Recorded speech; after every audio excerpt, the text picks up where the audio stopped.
Asalaamu calaykum waraxmatullaahi wabarakaatu dhammaan daawadayaal dhegeystayaal kusoo dhawaada barta barasha shaybaar taasoo og barteen waxyaabaha la xiriira cilmiga shaybaarka. Magacaygu waa Cali Caamir Xasan. Waxaan idinka raaligelinayaa muddo inaan hawada ka maqnaay taasoo duruufo jira awgeed aan uga maqnaay. Intaa kadib waxaan jeclahay inaan idin soo gudbiyo maanta cashir ku saabsan policy of laboratory ama laboratory policy waxa la yiraahdo.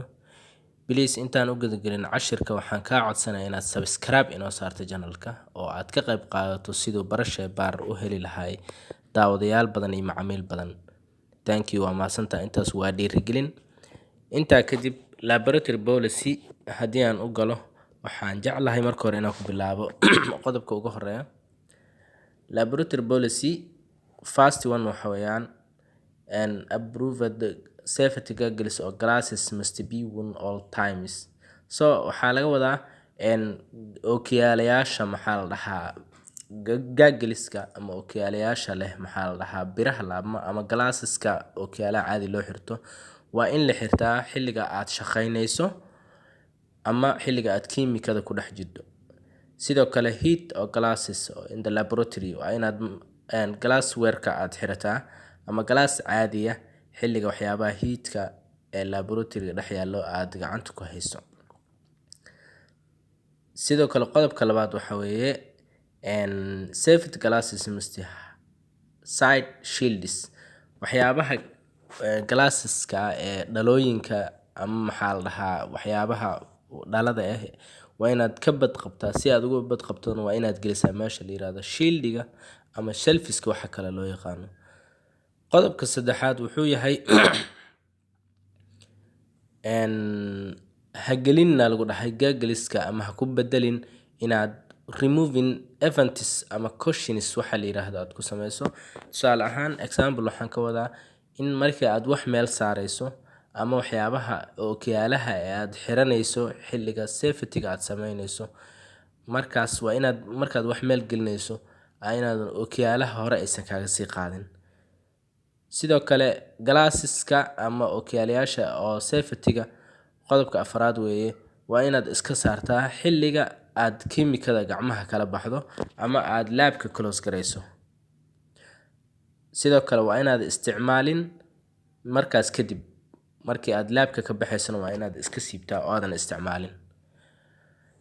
Laboratory safety qodobka shanaad wuxuu yahay inaadan u ogolaan qofka ama adigaba in aad micnaha u isticmaasho cunto iyo cabitaan example inaadan xanjo ku dhex cunin maxaa la dhahaa laboratory-ga waxyaabaha inaadan u isticmaalin throat lozengeska waxyaabaha la yiraahdo ama waxyaabaha loogu talagalay in qufaca iyo waxyaabahaas lagu baabiyo la dhuuqo iyo sidoo kale inaadan qalimaanta pencil ha ahaado ama pen ha ahaadaan inaadan canaanjinin.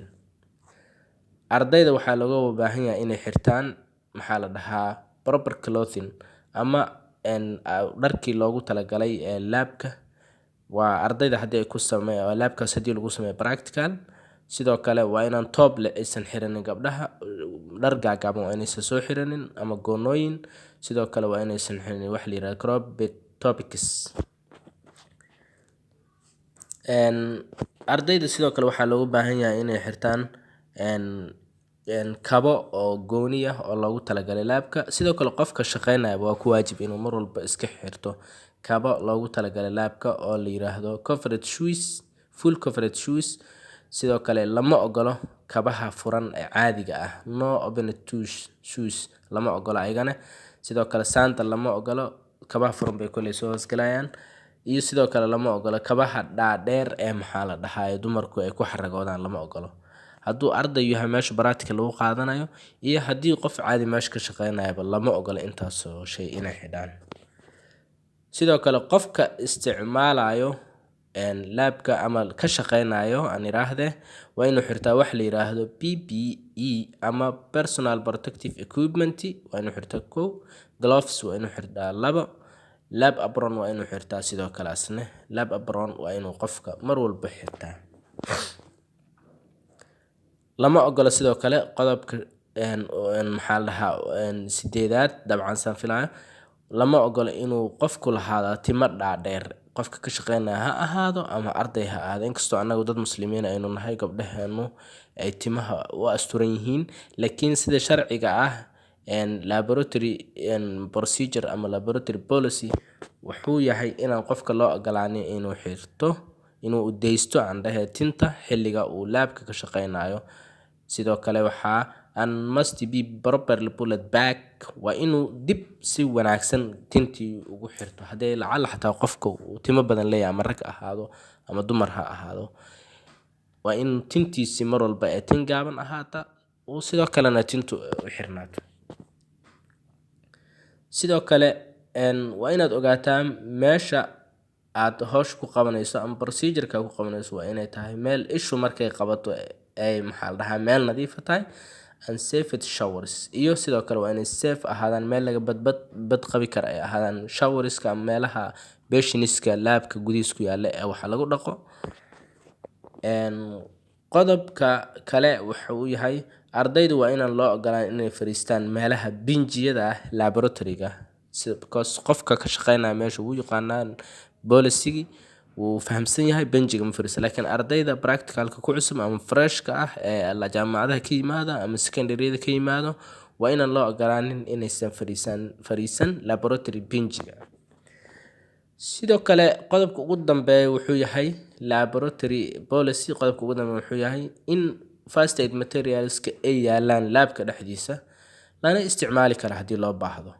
waa qodobka ugu dambeeya maanta qaybteenan aan kusoo qaadanayno. Laboratory policy-ga waxaa ka mid ah in meeshii laboratory-ga laga helo first aid materials, si haddii berri ka maalin ama daqiiqada aad shaqeynayso wax ay dhacaan, si loo cover gareeyo oo maxaa la dhahaa oo qofkaas patientiga ama qof wax gaareen ama qofkii laabka ka shaqeynayay hadduu u baahdo si loo isticmaalo waxa la yiraahdo laboratory policy-ga dhexdiisa loogu isticmaalo first aid. Marka intaas ayaan kusoo koobayaa laboratory policy qaybtii koowaad. dabcan haddii aan wax qalday shaydaan xaggiisa ay ka ahaadeen, haddaa wax saxayna ilaahay xaggiisa ay ka ahaadeen. waxaan rajaynayaa inaad wax badan ka faa'iidi doontaan. Please ha iloobin inaad subscribe inoo saarto channelka Baro Shaybaar. waa mahadsantihiin dhammaan.